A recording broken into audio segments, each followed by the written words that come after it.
So, good evening, everyone. I just wanted to thank Peter Behrmann and Fay Walsh for joining me this evening to discuss moving up within the organization and what roles exist within JCI and opportunities that you can take advantage of as a member on your journey towards leadership.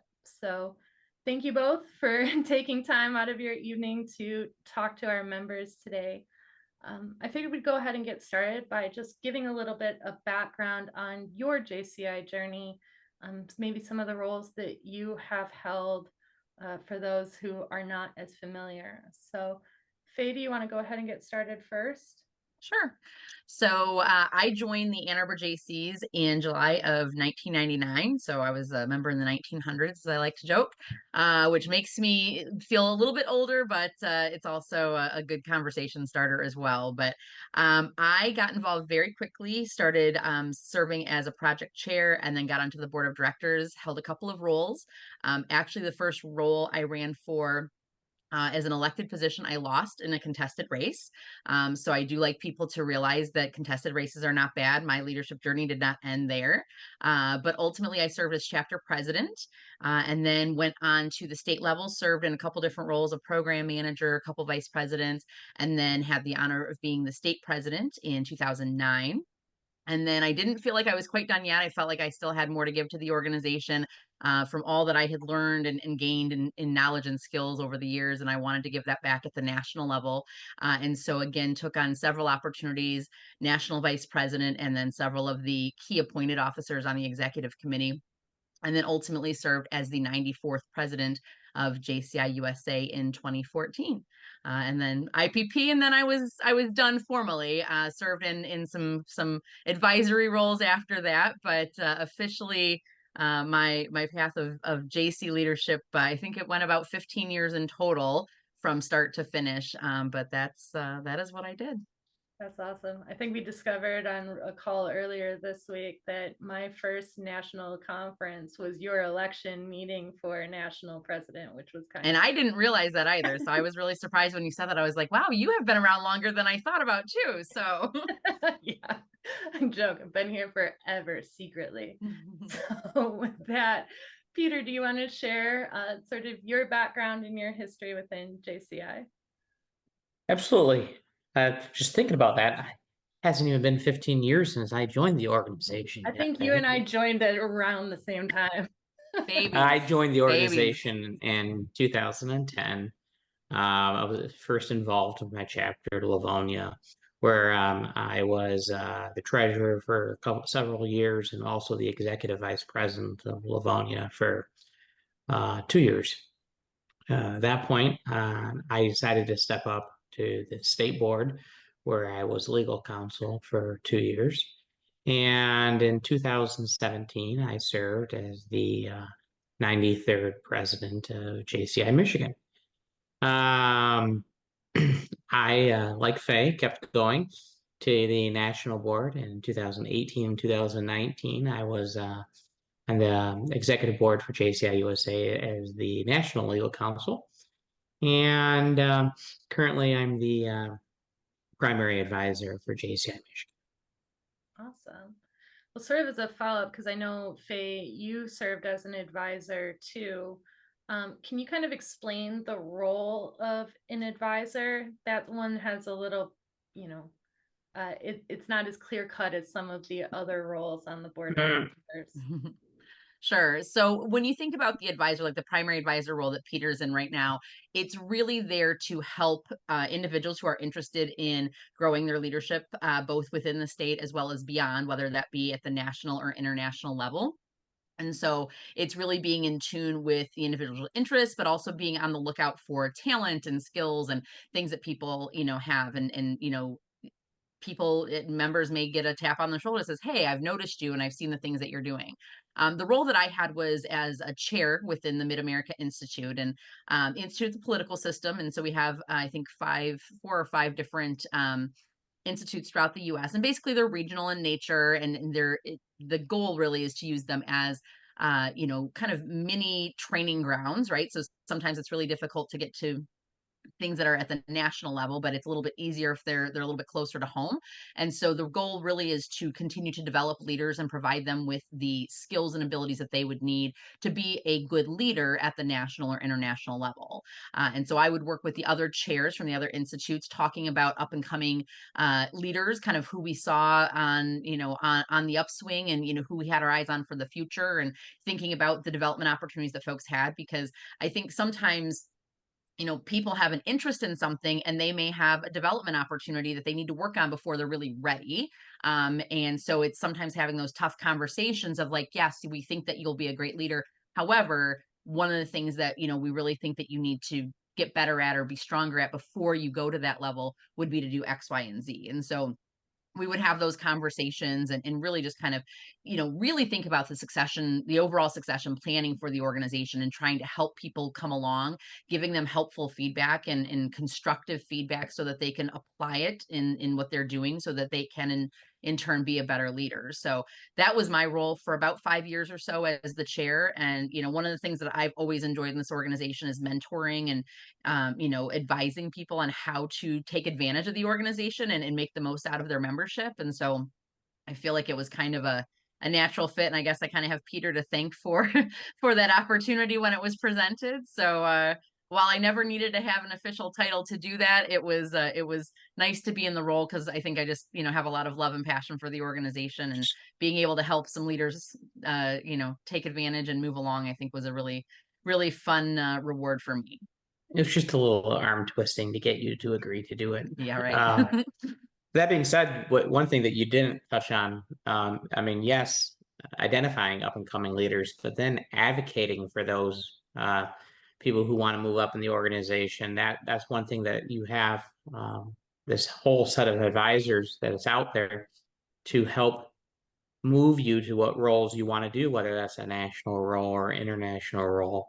And sharing those members that want to grow to those roles with the other institutes and the other chairs, so other people get to know who you are and support you moving up in the organization.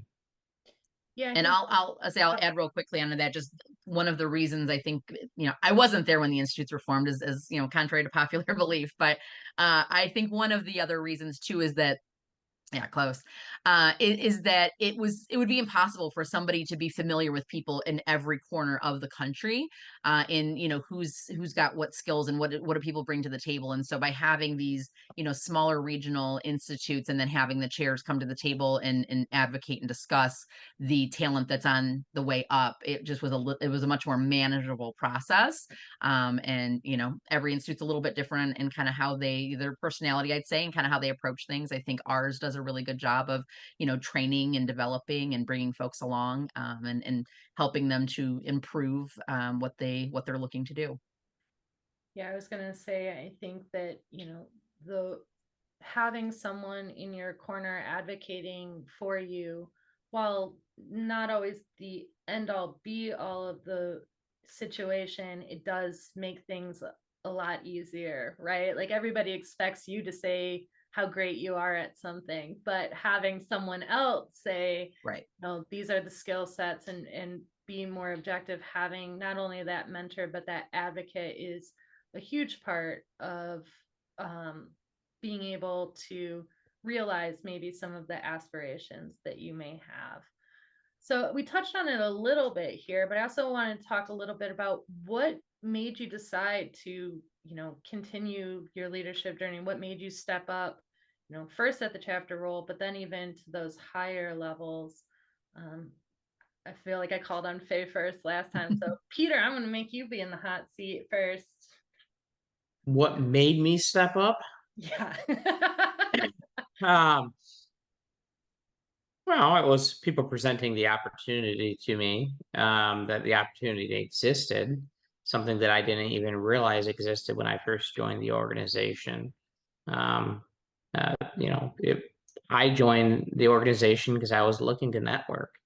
My wife and I had recently opened a law firm, and we were going to chamber networking events, and we ended up meeting the JCs, and we seemed like we were networking, working, and then we saw that the JCs were actually had a social aspect, and that's kind of what we used it for, is a break from working 24/7. Now, my wife got more into the community service, event planning side of things, and obviously that's the way her JC career went. You know, she went into programming, things like that. Myself, I was more in the well, treasurer slash EVP, so it was more the management side of things. And obviously, being a lawyer, that facilitated me moving to legal counsel on the national and state team fairly efficiently. Awesome. And Faye, what motivated? Not terribly different from the standpoint that, when I joined, I jumped in with both feet and, was once I learned about sharing projects and that there was a board and, my first role was the newsletter editor, right? So it wasn't as necessarily a big role, but it was something where I learned a lot about, I knew everything that was going on because I was putting together the information every month. And so it just, I think, made me more aware of the size and scope of the organization because we would post things about the district and the region events and the state events and, national things. I don't know if we did international, if we posted that or not, but I realized very early on that the organization was just bigger. And when I joined, I wasn't looking for leadership development. I don't think most people are looking for leadership development when they join. I just learned it was a byproduct of what I was doing. And it kind of came with the territory. And so once I served in that first role, like I said, I ran for a vice president spot, did not get elected to it. And I wasn't sure what I was going to do after that, quite honestly. I was like, oh, they didn't vote for me. And so I guess I'm just gonna, sit this out to kind of see what's gonna happen. And luckily, that's not how it worked out. There was an open VP spot that no one ran for. I got put in that role, had a great year, and just the excitement for the organization continued. And I had people along the way who said, "Hey, I think you'd be a great chapter president." And so just that encouragement and that belief in me, and I don't know if I necessarily, I'm sure I would have gotten there, but I think having others, reinforce that to me early on was something that I think definitely helped. And then as I continued to go further, it's kind of like I said earlier, I felt like I had something to give. I felt like I learned a lot in my time in my chapter. And so I'm like, hey, let me share that with other chapters around the state and help them to be the best they can be in their chapters.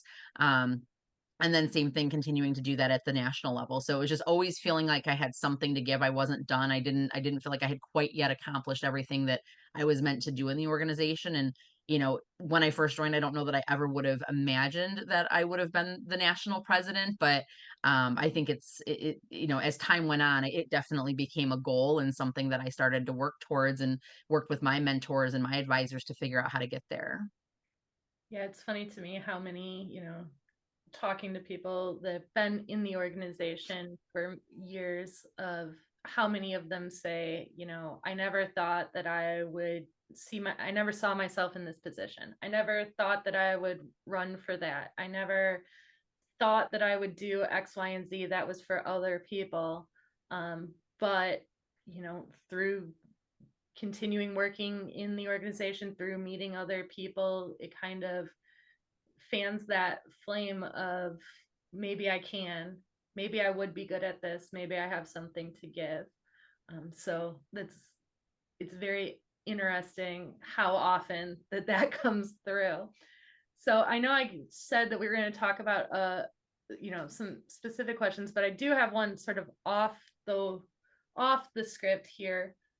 What do you think the biggest benefit to taking on these leadership roles has been to you personally, whether that's, JCI life, personal life, world life? Like, what benefit did you get out of taking on leadership roles? I'll let either of you answer.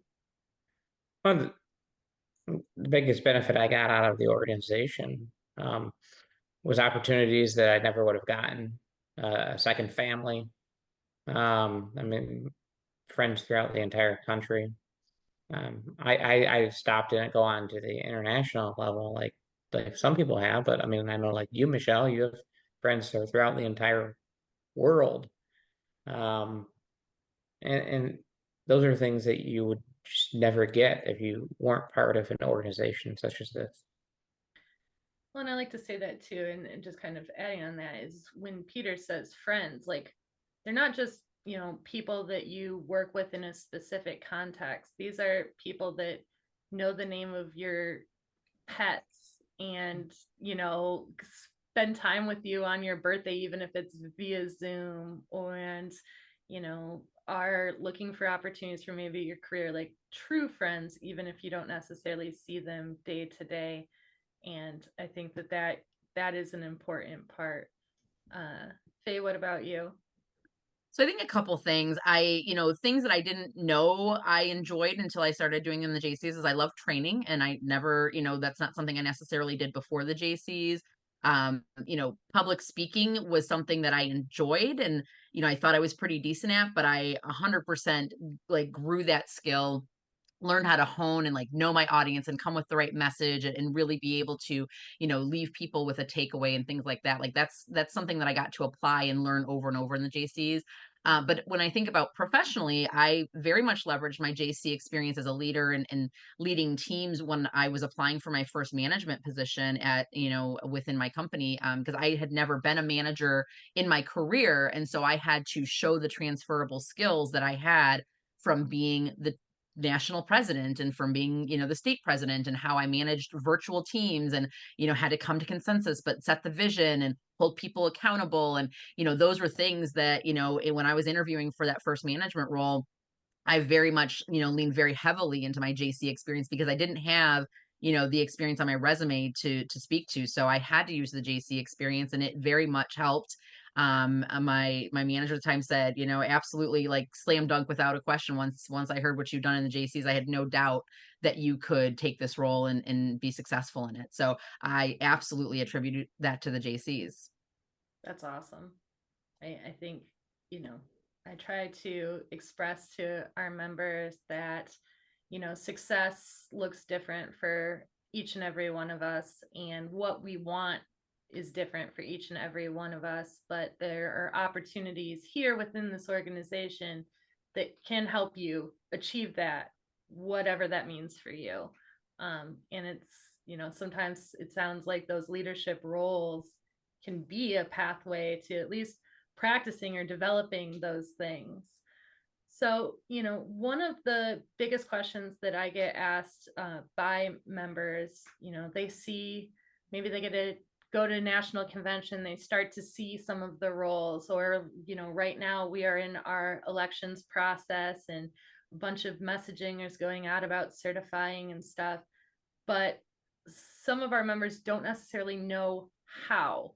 Like, sure, I may be interested in someday serving at the national level or even international level, but it seems very difficult to get there and not really transparent. So if you were to advise our members on how they can get their name out there or show interest in taking on higher roles, what would be some of those steps? First thing you have to do is tell somebody. This organization has endless possibilities. And you yourself, Michelle, myself, Faye as a past chair. I guess I don't know. She doesn't have a role anymore, but she's still. I'm just a has-been. She's still in the loop, and she's still willing Yeah. to I still pull know the some strings things. if she has to. But the fact of the matter is if you want to move forward, just tell someone, because if you reach out to anyone on the state team and let them know, they know who to point you to, or they know to at least reach out to me, or Michelle, and then we can have a one-on-one conversation and really dive into what role you're looking for, making sure you understand um, what the role you're looking for, what that would be. And then if that's still what you want to do, then we can start advocating for you and moving your name forward, the national or international team. So you get on that list, so you can take on that role in the future.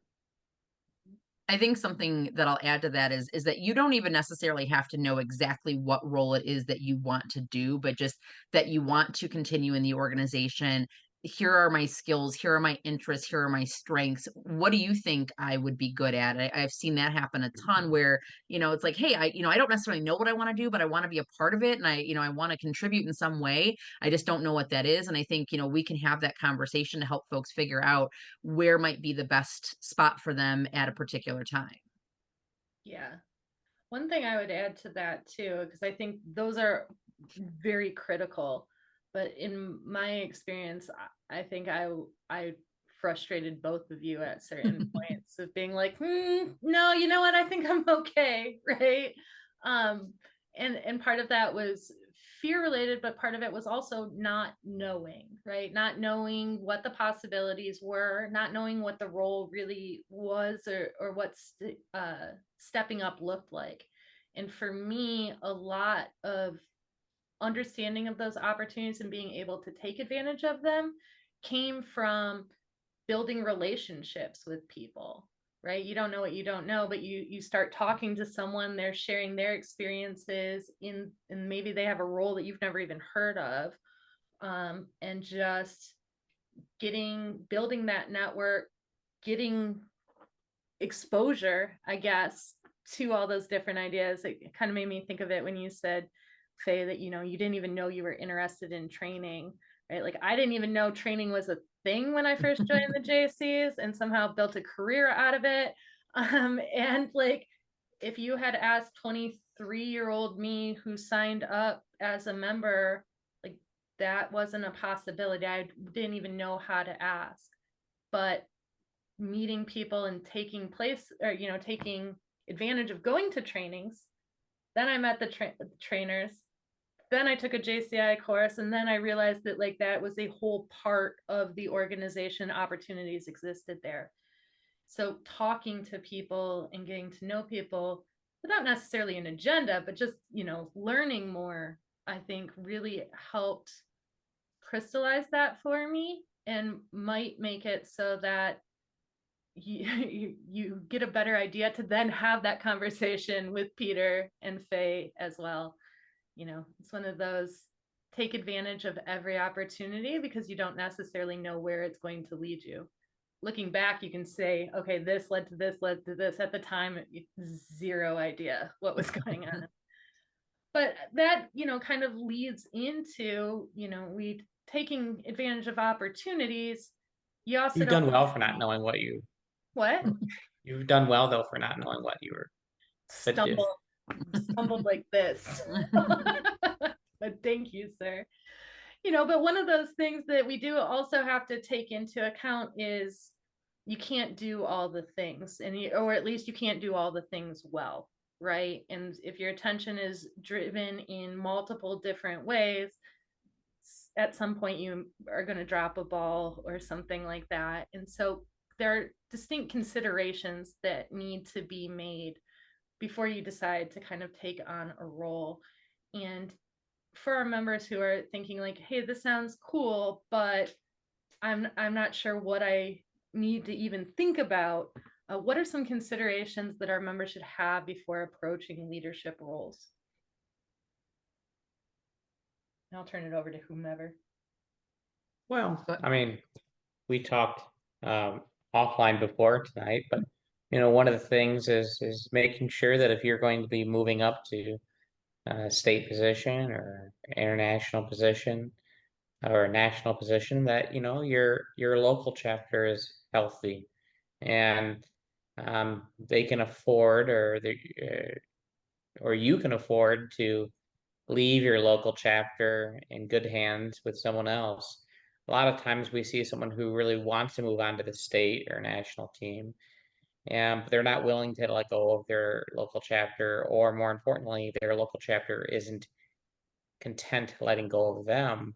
And then you start spreading yourself too thin, and you're really not doing your local chapter or the state or the national team the best job you can, because you can't commit yourself to just one thing. And I mean, we don't get paid to be a JC.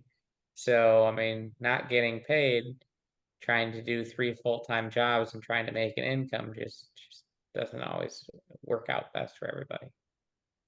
And that's kind of what I was going to say, is that you really need to think about the time commitments and, what other things you have in your life. And, obviously job is the one that pays you. So that's a high priority.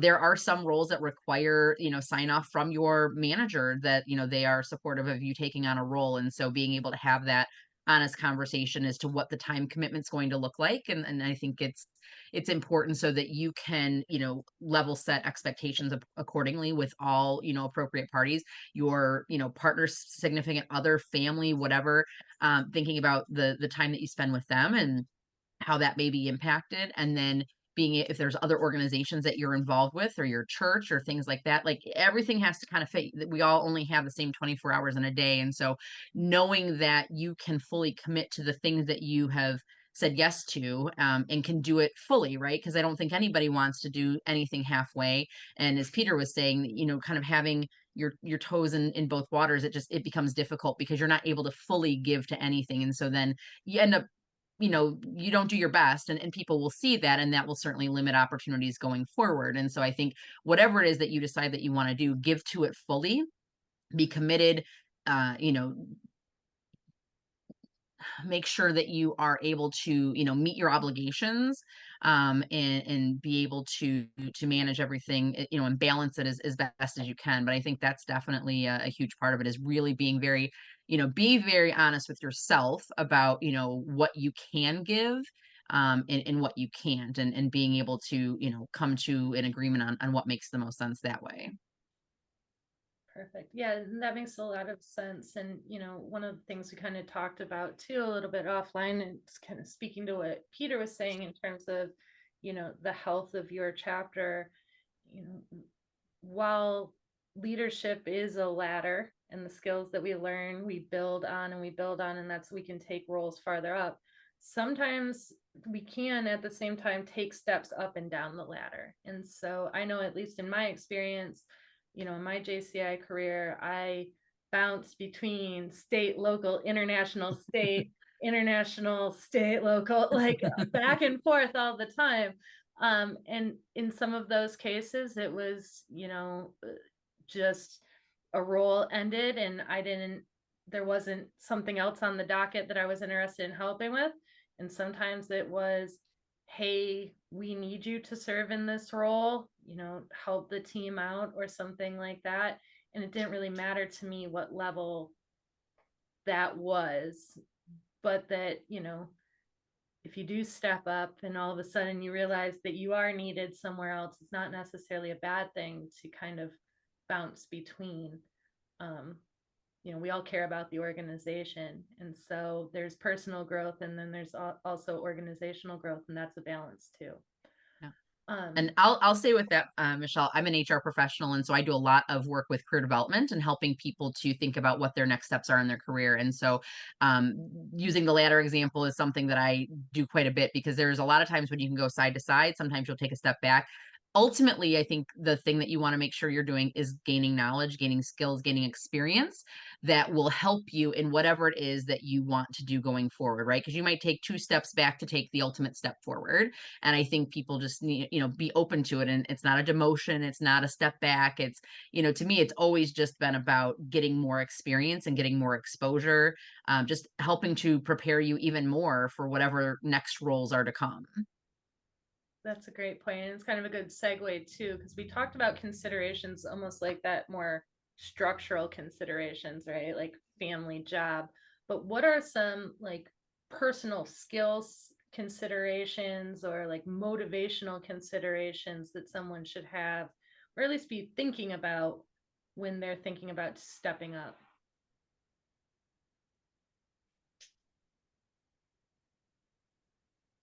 Guess that's all kind of relative to what your reasoning joining the organization, and what you're looking to get out of the organization.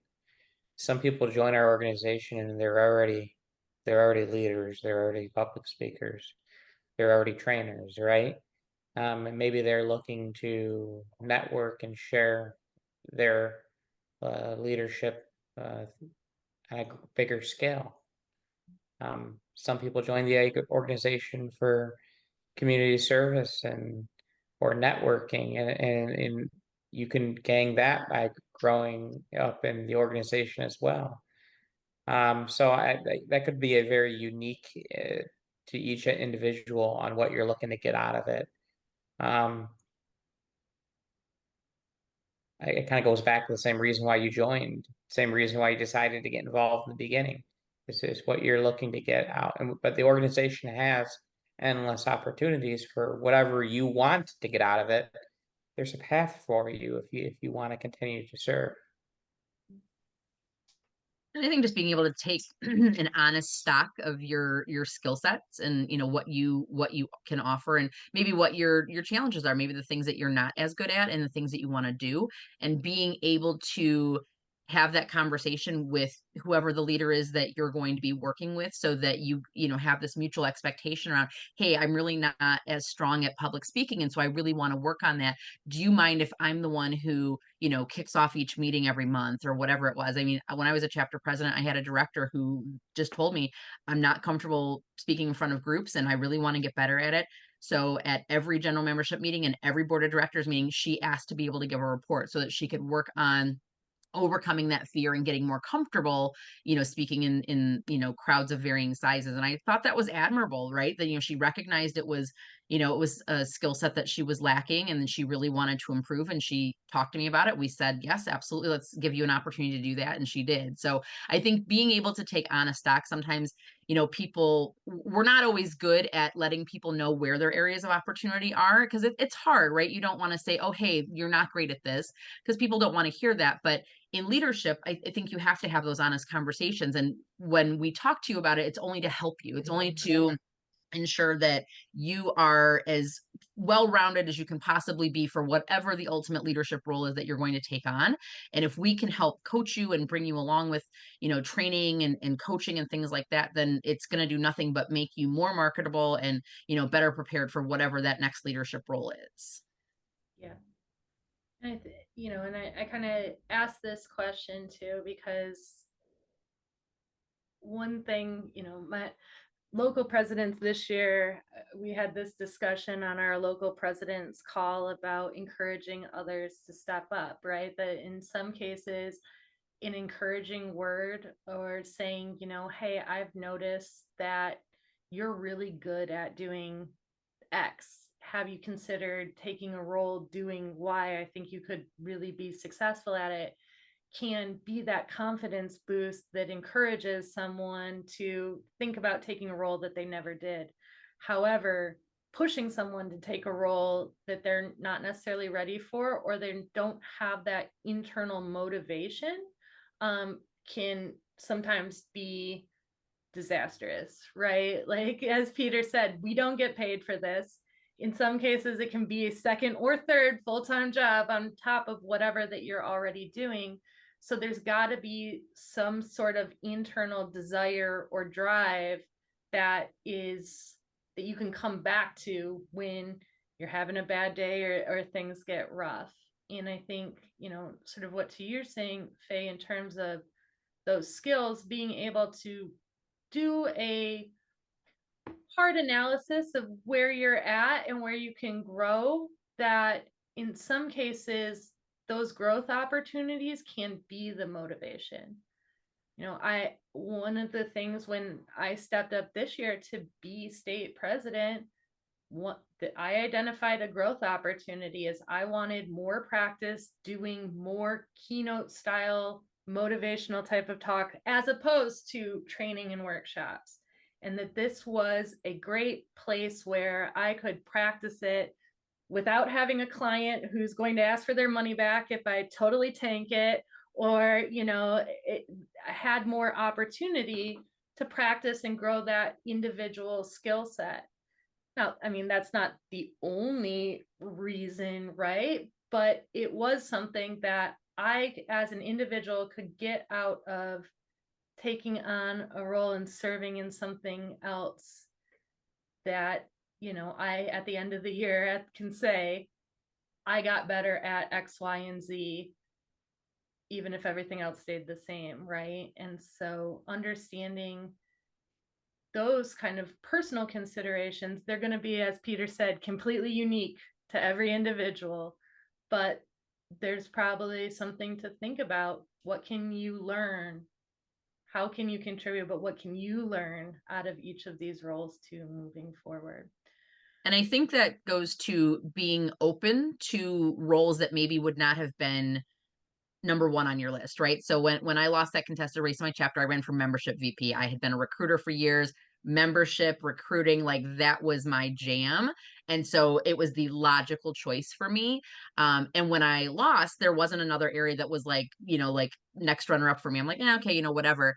But the role I ended up getting was community VP, which pleasantly surprised how much I loved it, how much I enjoyed it, and how much success my team had that year. But it's not something that I would have naturally sought out. And so I think sometimes, while we might have our heart set on one particular role or one particular area, sometimes it's a really good idea to try something completely different and completely away from what you thought you wanted to do, because of the growth that you can experience and just the new set of experiences that you'll get by doing something like that. So I always tell people to be open-minded, because you never know what that next opportunity is going to look like, or how it's going to present itself.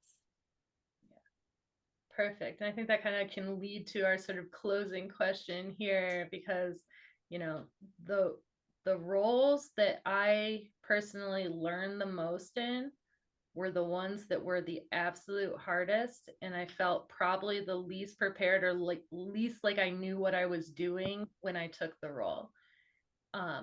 What if, like I said, closing question, what was what was the most valuable, and I'll let you define what valuable means. What is the most valuable role that you held in your JCI career to you personally?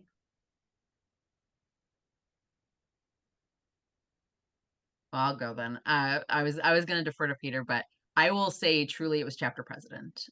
It's to me, it is the role where the ultimate leadership is developed, because you are leading a team. You're the one who sets the vision. You're the one who sets the tone for the year. You're the one who's holding people accountable. You have things coming in every direction. You are the face of the organization. To me, it's where everything kind of comes into one place. And so for me, I feel like I couldn't have done the things I did afterwards if I personally had not been chapter president. So for me, that's kind of where I felt like that was the most valuable role for me. Makes sense that they would go with that role. I was going to say, Peter, do you want to I think you'd be shocked if that's not what I said. Given the fact that I for one have never been chapter president, which is a clear indication that, just because you weren't chapter president doesn't mean that you can't go on to be state president, or on the national team or the international team. So I mean, I'll go with state president. My year, a lot of the people we had coming onto the state team and from teams in the past was really segmented, and really wasn't working together cohesively. So our plan right from the beginning was to really make sure that everyone felt that they were valuable and together on the same team. And then to, more importantly, identify and move up more individuals to make them eligible to be vice president or state president, because we really had a problem where we were just reusing the same people over and over, and we weren't giving new people the opportunity to move up. So we brought a lot of new people on my year. We made sure that everyone, whether or not they were a seasoned board member that had been on the state board for years, or it was their first state board meeting, they all felt just as valuable. Their voice was just as important. And we made sure that everyone worked together as one team. I was waiting for it. I mean, it was there several times. Awesome. Well, that's all the The questions. sky was the limit. Just dream big.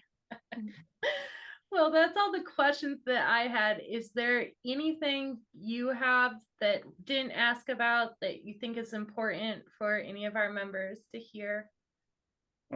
as unapproachable as I may seem that I am. It's all an If illusion.